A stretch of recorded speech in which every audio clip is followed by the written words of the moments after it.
Zimwe mu mpunzi z'abarundi ntiziteguye gutaha nubwo perezida w'u Burundi aheruka guhamagarira abarundi bari mu buhungiro bose gutahuka. Navyo niteguriye guhunguka kuko ico nahunze ntikirahava. Nahunze agatotezo, nahunze amacakubiri afatiye ku moko. Uwo ni umwe mu mpunzi z'abarundi ziba mu Rwanda. Inkuru irambuye turayigarukaho mu kanya nyuma yavugwa hirya no hino ku isi.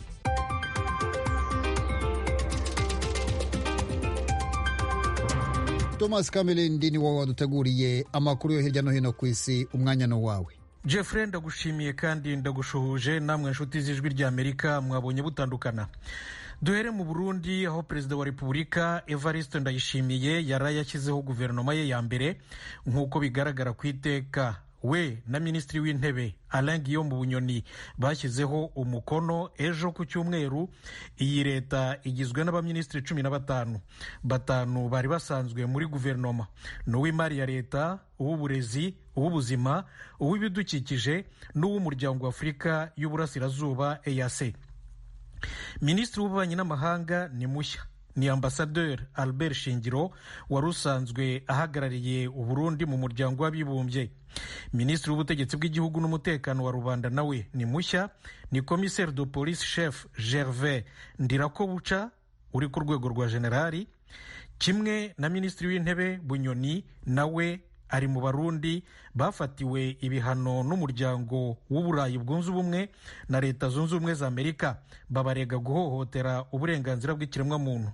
Minisitiri w'ingabo z'igihugu nawe ni mushya kandi ni n'umusivile, ni Ingenieur Alain Tribert Mutabazi wari usanzwe ari guverineri w'intara ya Kirundo. Nk'uko kaminuza yazobereye mu by'indwara zandura Johns Hopkins yo muri Leta Zunze Ubumwe za Amerika ibitangaza, isi yaraye irengeje umubare w'abantu miliyoni 10 banduye virusi ya korona cyangwa COVID-19. Leta Zunze Ubumwe za Amerika iri ku isonga, abanduye muri iki gihugu barenga miliyoni 2.5, abamaze gupfa basaga ibihumbi 125 ku bantu barenga ibihumbi 500 COVID-19 imaze kwica ku isi yose, kandi imibare ntitinda kwiyongera buri kanya. Hagati aho ejo bundi kuwa gatandatu abaririmbyi b'ibyamamare ku isi bakoze igitaramo ku ikoranabuhanga kigamije gukusanya amafaranga yo kugoboka abakene ku isi muri ibi bihe bikomeye bya COVID-19. Aba baririmbyi barimo abanyamerika Jennifer Hudson, Miley Cyrus na Usher, itorero Coldplay ryo mu Bwongereza, umunyakanada Justin Bieber n'umunyakolombiyakazi Shakira bashoboye gukusanya amadolari miliyari 7 nk'uko babitangaje. Uyu mugambi wateguwe n'icyamamare mu bya sinema umunyamerika Dwayne Johnson bakunze kwita The Rock, n'umuryango udaharanira inyungu wiyemeje kurwanya ubukene ku isi witwa Global Citizen, ufite icyicaro gikuru mu mujyi wa New York mu burasirazuba bwa Leta Zunze Ubumwe za Amerika. Mu gihe iki gitaramo cyarimo kiba, abakuru b'ibihugu bitandukanye nabo bari mu nama ku ikoranabuhanga yateguwe na Global Citizen ifatanyije n'inama nshingwabikorwa y'umuryango w'ibihugu by'Uburayi byiyunze, Commission Européenne mu Gifaransa. Aba bakuru b'ibihugu barimo uwa Canada, Ubwongereza, Ubufaransa, Ubudage, Nouvelle-Zélande, El Salvador, Suède, Afurika y'Epfo na Barbade.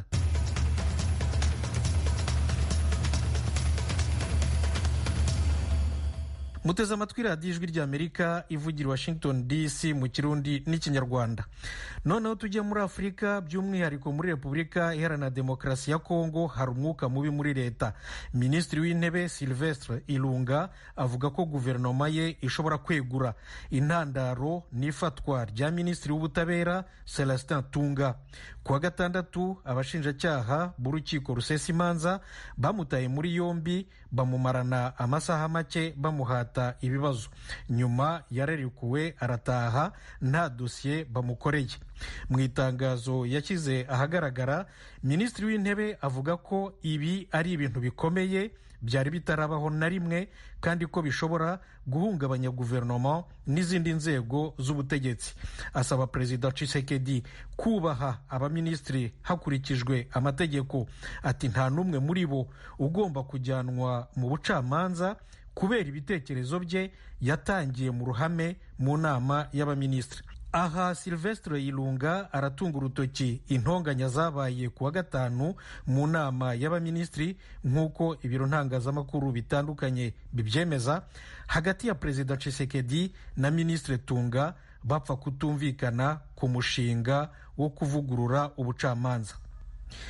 Muri Malawi, igihugu cy'abaturage miliyoni 18, umukuru w'igihugu mushya Lazarus Chakwera ejo yarimitswe mu mirimo ye.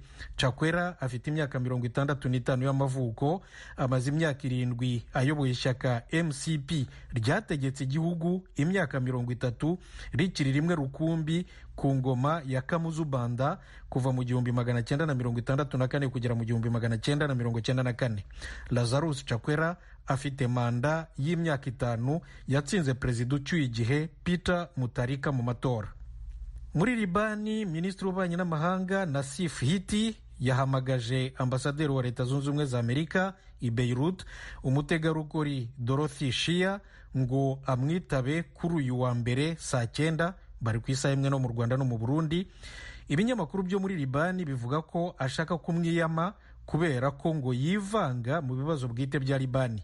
Kuwa gatanu w'iki cyumweru kirangiye, Madame Shia yagiranye ikiganiro na televiziyo yo mu gihugu cy'Abarabu Arabia Saudite yitwa Al Hadat, avuga ko imyitwarire ya Hezbollah ibangamiye iterambere ry'ubukungu bwa Libani bugeze aharindimuka muri iki gihe. Yongeyeho ko Leta Zunze Ubumwe za Amerika ishobora gufatira ibihano abafatanya na Hezbollah.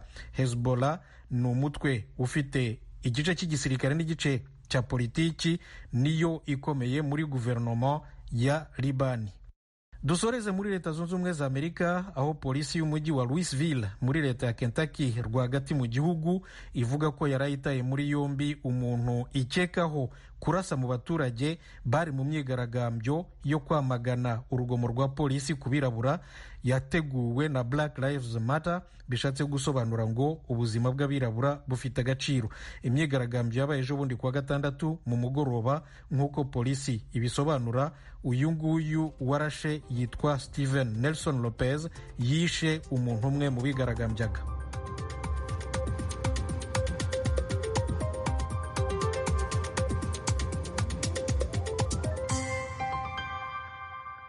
Urakoze Thomas Kamilindi kutugezaho ayo makuru.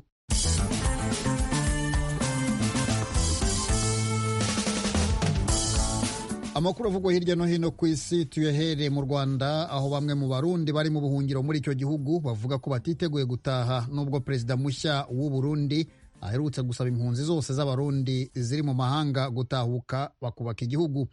Umunyamakuru w'Ijwi ry'Amerika Pierre Claver Niyonkuru yaganiriye n'abari mu nkambi ya Mahama mu Rwanda maze adutegurira inkuru. Amahoro naboneke niyaboneka nshobora kuba notaha. Uyu mukenyezi atari umwana akiri muto mu ikambi ya Mahama, yahunze igihugu ciwe c'u Burundi kuva mu mwaka w'ibihumbi 2015 co kimwe n'abandi bagenzi we barenga hagati y'ibihumbi 60 babana ngaho. Avuga ko naho hashizweho leta nshasha itariyo yahunze ataratekanirwa kugira ngo atahuke, kubera atashimye ko amazina yiwe amenyekana. Twamwise Maria. None ariko wumva dushobora gutahiga n'ubu mbona ko ziwe ziracahari, none zigihari wumva two mutahira ko gute? Mugenzi we afite ico asaba ubutegetsi bushasha kugira ngo we n'abagenzi we batahuke. Nuko ata muntu yosubira guhohotera mugenzi we amuziza ko badasanga ivyiyumviro vya politike, ubikoze nawe agahanwa. Navyo niteguriye guhunguka kuko ico nahunze ntikirahava. Nahunze agatotezo, nahunze amacakubiri afatiye ku moko, hakiri amacakubiri afatiye ku vyiyumviro by'umuntu, uko umuntu yiyumvira kunyuranije n'ubutegetsi.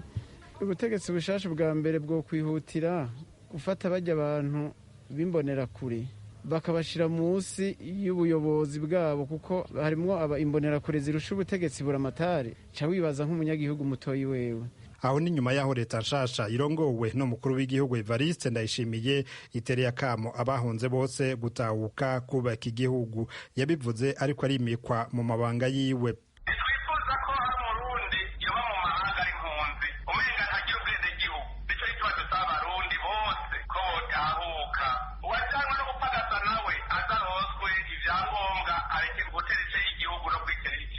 hari n'abandi bamusaba gutera intambwe akabasanga aho bari kubahumuriza nk'uko vyabaye ku mpunzi zo mu myaka iheze. na twebwe twahunze atari Uburundi bwacu, umugore yahukanye umugabo niwe aza gucura, twebwe rero tutashe Burundi butadukeneye ntigoreka kutunyuruza na twebwe. Uwuserukira iyo nkambi ya Mahama Jean Bosco kwibishatse nawe nyene yarumvise ako kamo, yamara kuri we haracari kare ko impunzi zifata ingingo yo gutaha. Avuga ko barindiriye amezi ya mbere ingene ibintu bizoba vyifashe. Haracari kare kuko ugutaha biva mu mutima w'umuntu uko avyiyumvamwo, ariko bamwe n'abandi bazi ico bahuye naco canke bazi ivyo babonye ntiharagera gutaha. Ibintu by'abantu bahunze birimwo amazu yacu, birimwo n'ibindi bitandukanye, n'ukuri nibarabe kugira ngo bacungere ibintu kuko igihe nicagera bazasubire mu gihugu cabo ariko ari amahoro. Na Marguerite Barankitse atwara ikigo Mezo Shalom gifasha impunzi z'abarundi zahungiye mu Rwanda ntiyahumurijwe n'ijambo ryashikirijwe n'umukuru w'igihugu mushasha. Amenyesha ko ingingo za mbere zo gufungura bafunzwe arizo zotanga umwizero. Irya jambo nta mwizero ryaduhaye. Umunsi twobona ko barafunguye bajya abantu 9,000 bafunzwe, barafashe abicanyi bari mu nzego za leta, mubona hari amahoro. Ni umunsi nzobona ko ivyo bintu byose bahamagaye ngo bagire ibiganiro, umuntu akaryama atakirara ku mugono, tuzotaka kilometero 30 no ngahi Muyinga, si hafi. Nubwo biruko hari urundi rwaruka rwize imyuga itandukanye cane cane gushona impuzu witeguriye kwame gutahuka gushika bwubaka igihugu rugashinga amashirahamwe n'amakoperative yo kwiteza imbere. Twarusanze aho rushonera muri atelier Imahama. Nidutaye Burundi turiko turitegura kuzokubaka igihugu cacu, na cane cane natwe twagira made in Burundi. Dutahe inzi no gushona, ashinzotaha mfise ubumenyi nkora umwuga. Ije nitwataha ndumva yuko umuntu azoshobora kwihangira imirimo, kuko nararumetrije nitwataha mu Burundi umuntu yoca yugurura atelier akaba arakora, amahoro niyaboneka tuzotaha.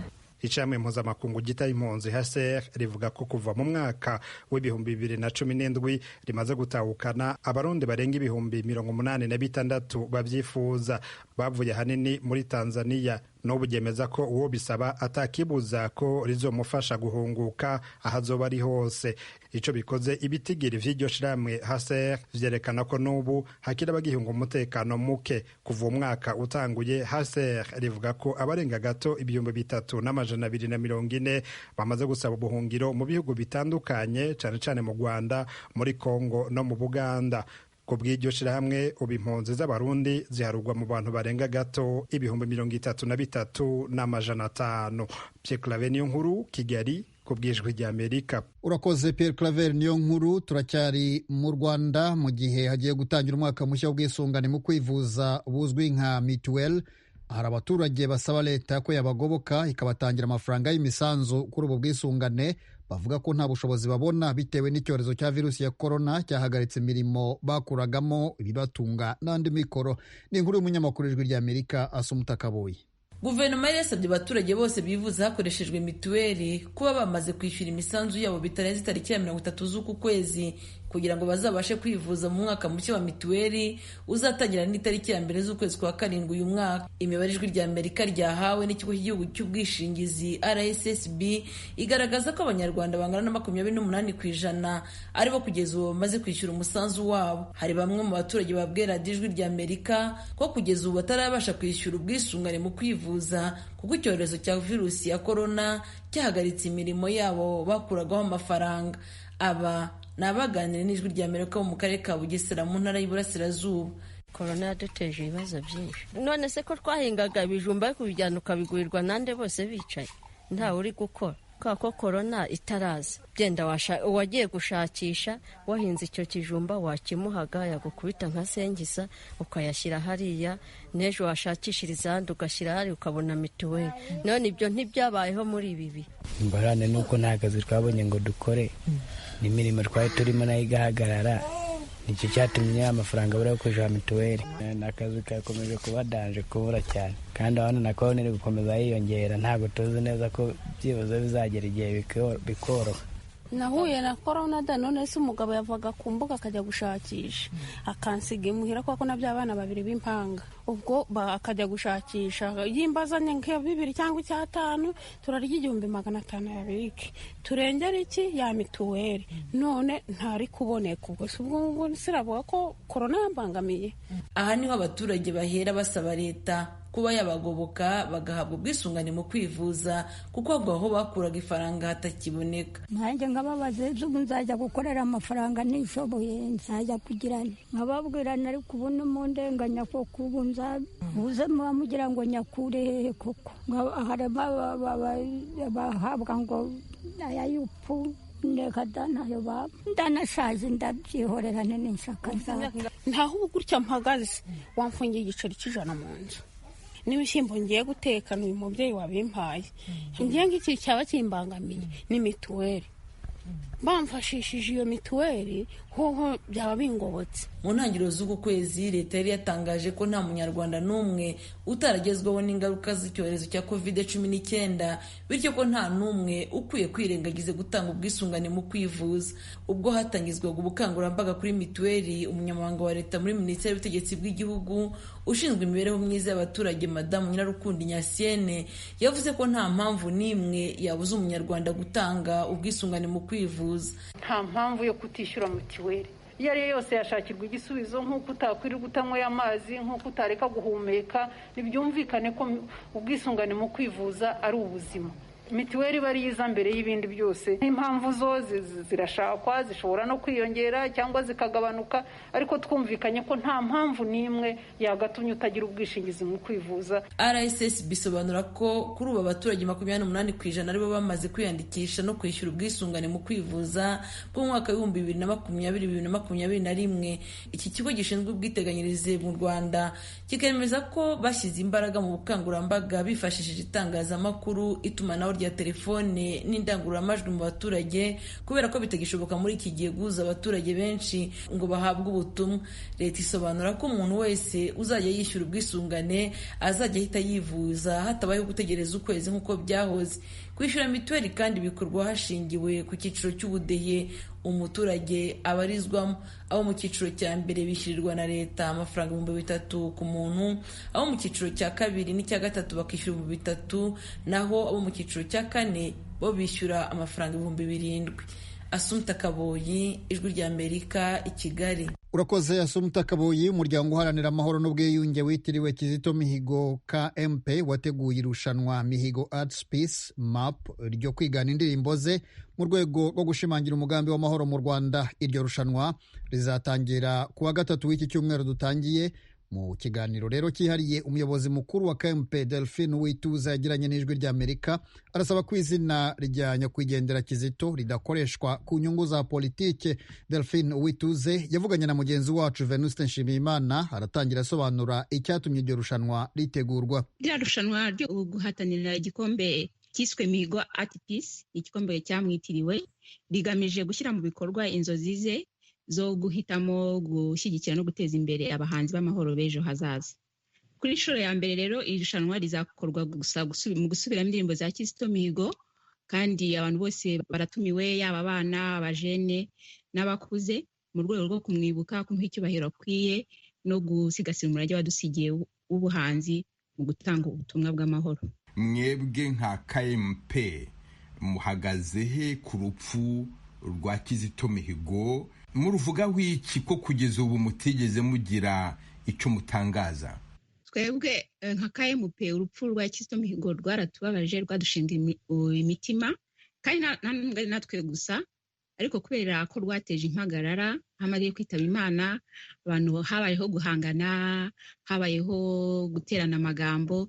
Tukurikije rero twebwe nka KMP tugendeye ku ndangagaciro yagiye adusaba ko zaturanga, twasanze twafashe umwanzuro wo kutagira icyo turuvugaho. Ni nkaho ushaka kuvuga ko hari abantu bagerageza cyangwa se basa n'abakoresha izina rye ku mpamvu za politiki, ariko wowe ukaba udashaka gukora politiki. Insobanurira. ni muri ubwo buryo nta nubwo ari politiki gusa, wenda hari n'abandi bagiye bagaragaza bashaka gukoresha izina rya Kiso mu nyungu zabo, ariko ubundi icyo nakibutsa abadukurikiye ni uko KMP ntabwo ari ishyaka rya politiki, KMP ntabwo ikora politiki, nta nubwo ari urubuga rwa politiki. KMP ni umuryango, ni ONG igamije gutanga ubutumwa bw'amahoro. Nimba abantu barumvishe ubutumwa bwa Kizito, barumvise icyo yadusabaga, ntekereza ko wamwumvise neza atagagombye kumukoresha mu nyungu ze. Kiso ni kuko ni uwa bose, aragutse cyane, nahabogamiye, ari hagati y'abahanganye, ari hagati y'abafitanye ibibazo, agamije kubunga, kubabanisha. Ni natwe niwo murongo duhagazemo. Nyina umubyara yigeze kugira ati umwana wanjye namurekuye, namwe ni mumuha amahoro, ntimugire ibyo mukoresha mu bidakwiye. Natwe niko tubibona, twumva kumuha amahoro ni ukumufasha mu gushyigikira KMP, mugomeza kwamamaza, kwimakaza umuco w'amahoro mu bantu. Delphine Bituze, nibutse ko uri mu bantu bake babonanye na Kizito Mihigo hasigaye amasaha make gusa kugira ngo yitabe Imana. Nagira ngo ubanze umbwire ubonana na Kizito aho yari ari, wahageze uti? Nabonanye nawe bwa nyuma mbere y'uko bamukurira Nyaruguru, yari yafatiwe Nyaruguru, mbere y'uko bamuzana i Kigali. Hari kuwa gatanu yayirwanyeho abinyujije ku bari bamukikije, ubwo ndavuga abapolisi, yabasha kuntumaho, umwe muri bo amenyesha yuko abamujyanye i Kigali. Nuko kuwa gatandatu ntabwo nabashije kumugeraho, ubwo nari nkiri kuhuzagurika nyibaza nanjye ubwo byari ntarakiri ibyabayeho, ariko dimanche nza gufata umwanzuro, ndatekereza nimba umuntu yantumyeho ko agiye i Kigali, kuko nari nzi ibyo byose arankeneye, aricyo ashaka kumbwira. Ariko nanjye ku bwanjye nk'umuntu wari wagiye atagize ikintu ambwira cyangwa atabwiye n'umuryango, numvaga ko bwanjye ari umuntu ahangayitse, yarakenewe ko tumwumva, tumushyigikira no kumva impamvu tutari tuzi ibyo byari biri kumubaho. Numvaga ngomba kujyayo kugira ngo numve icyo nshakira, ariko no kumuha comfort kugira ngo abashe kwakira ibyamubayeho. Ijambo rya nyuma twaba twaravuganye ingarukamo ni ubutumwa yampaye, ubwo twasaga nk'abasohoka, amasaha bari baduhaye, iminota bari baduhaye isaga nk'irangiye. Ndabyibuka ko umuvandimwe yari amaze no gusohoka, ari ukuntu yasaga yakunda no kumperekeza, asa nk'umuherekeje n'igihe cyose nabaga nagiye nko kumusura muri gereza, yashaka kuntuma cyangwa kumbwira ubutumwa buri prive. So ubwo yaranyegereye arambwira ati rero urabona ko ibintu bikomeye, nshobora gufungwa, harimo igifungo kigaragara, ntabwo nzi aho biri birangirire, ariko ansaba ko nimva aho ngaho nahita njya andangira ahantu hari amaproje yari gukoraho, ari amashyashya, hari n'andi aho ayandi yari abitse, noneho ansaba ko nagenda nkabirekipera no nkabibika nk'ubusanzwe nk'uko nari nsanzwe mbimubikira. Twasaga nk'abakomeza nk'abagana ku muryango, nibwo baje kumuhagarika, baramubwira ati Kiso, ko mbona ushaka kujyana nawe, garukira aho ngaho. Asa nk'uexcuse abwira abo wari umugaruye. Noneho ijambo rya nyuma yarambwiye ngo sawa rero ufina bayi turi kumwe. Muri make nayo magambo yambwiye. Bivuga yuko uko wamubonye kuri uwo munsi nubwo bwose wavuze ko udashaka kuvuga byinshi ku rupfu rwe, uko wamubonaga mu maso, mureba inseko, mureba ingendo, wabonaga ari umuntu buri buke mu gitondo ari bwiyambura ubuzima? Ntabwo nigeze mbitekereza, ntabwo nari kubitekereza nkurikije uko byavuzwe ngo yiyambuye ubuzima.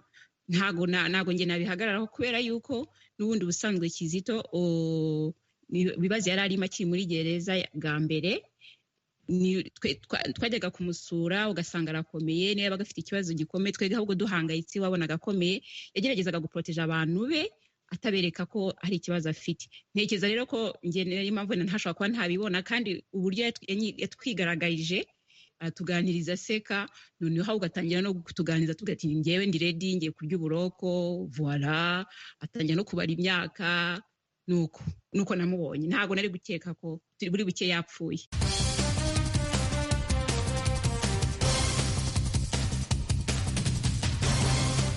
Mukomeje kumva radiyo ijwi ry'Amerika. Tugeze mu mwanya w'amakuru y'imikino. Mu Burundi, intara ya Bururi niyo yatwaye ibikombe 3 byo mu mikino yo gusiganwa n'amaguru rihuza intara z'uburezi mu mashuri yisumbuye y'u Burundi. Desire Hatungimana nibyo tugezaho. Iryo higanwa ryari rimaze iminsi 2 rihuza urwaruka rwo mu mashuri yisumbuye ku kibuga c'inkino ca Muremera mu ntara ya Ngozi mu buraruko bw'u Burundi kuri no w'Imana niho ryasozerwa. Haba mu bigeme canke mu bahungu, intara ya Bururi yarerekanye ko ifite isumbije izindi ntara z'u Burundi muri ico gisata co kwinonora imitsi. Ruvuza abagabo Dani Martial wo kuri lycée ya commune Kiryama mu ntara ya Bururi amenyesha ko ivyo bibanza vya mbere bagiye baratwara biva ku kuntu bategurwa mu migwi yo kwinonora imitsi bahurikiyemwo. Ikintu cyatumye tuba ba mbere mu ntara yacu ya Bururi hariyo Club Academiro Message, dusanzwe twimenyereza imisi yose, imyimenyerezo turayifise. Iyo Club turafise umukoca dukurikirana Sabukiza Adrien, imisi yose twama turi muri entraînement, kandi kuva tumenye ko ino competition hari finale ku rwego rw'igihugu twabandanije dukorera hamwe. Nahanye abantu twirutse yorore twese duhurukiye mu ishuri ya Academiro Message. Ujejwe ubuhinga mu ntara ya Bururi muri ico gisata cyo kwinonora imitsi Bizindavye Nestor amenyesha ko abanonotsi babo bageze ku rwego rwo guhiganwa mu makungu bigatuma biha intege abandi. Amenyesha ko no kugira abamenyereza beza bituma baguma mu bibanza vya mbere.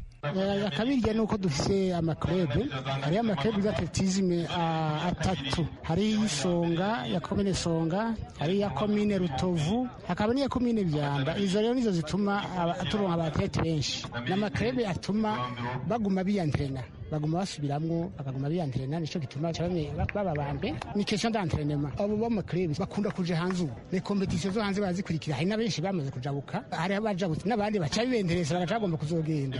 Bituma mubona baguma bariko bararondera abandi kandi bariko barabikunda bose kugira ngo barabe ko nabo nyene bojabuka. Umunyamabanga ntayegayizwa mu bushikiranganje bw'indero mu Burundi burikukiye Elmenegilde yasozereye iryo higanwa atekerera impanuro rwo gwaruka, arusaba kwamiza ko kugira mu misi iza bazoba babitumwa ko mu gihugu. Murahejeje kutwereka ubunonotsi mufise mu mahiganwa atandukanye, muhejeje kutwereka. Tubifurije kubandanya mutera imbere nk'umuzinga, ejo aho bukera tuze twumve mwateye iteka igihugu cacu.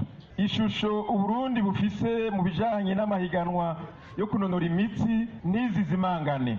Muri mwebwe tuze turonke abasubirizi b'ibihangange nka Francine niyo saba n'abandi bamaze gutera iteka igihugu cacu, ibendera ry'igihugu cacu rikabandanya kuduzwa, ururirimbo ruhayagiza igihugu cacu rugasamirana mu makungu, n'abatari bazi Uburundi bakabumenyeraho. Nayo kubitwerekeye turemeye ko ubushikiranganje bw'indero n'inyigisho z'imyuga buzobandanya gushigikira kandi bufasha urwaruka mu mahiganwa atandukanye. Twamenyesha ko intara ya Bururi ariyo yafashe ikibanza ca mbere mu bahungu no mu bakobwa, ikibanza ca kabiri cegukana intara ya Gitega, nayo igisagara ca Bujumbura kikaba caje mu kibanza ca gatatu. Ubwo rwaruka rusaba ubushikiranganje bw'indero ko bokora ibishoboka vyose ntibasubire kuza barasiba mu mahiganwa y'akarere ka Afurika y'ubuseruko, kuko bipimye ku bandi ariho bamenya aho ubuhinga bwabo bugarukira. Desire Hatungimana, Kigali, Ijwi rya Amerika. Urakoze Desire Hatungimana n'abandi bagenzi bacu bamfashije kubagezaho aya makuru. Aha niho dusoreje ayo muri iki gitondo, ariko tubararikira gukomeza gukurikira ibiganiro byacu biri imbere. Aya makuru yegeranijwe na Fasil Gabehu, ye ndi Jeffrey Mutagoma. Twese turagira tuti amahoro n'amahirwe bitahi wanyu.